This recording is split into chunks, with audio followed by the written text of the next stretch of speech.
konkurrentja e Big Brother, Ulta Sheta, ka qenë e ftuar në live from Tirana me Ronaldo Sharkën. Ajo ka komentuar lojën e banorëve të Big Brother VIP 4 si dhe dinamikat e fundit në shtëpinë më të famshme në Shqipëri.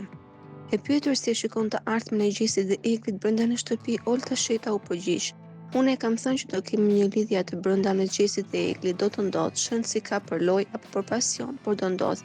Më shumë është në kuadër të lojës, Gjesti ka kartën e fundit të dashurisë, të plas dashuria, sepse dhe ajo puthja që bën kur vu në skenë Notre Dame de Paris ishte shumë pasionante nga të dy. Kështu që do të ketë edhe një lidhje atje brenda. Fama është rrezikshme dhe të merr çdo gjë të nden."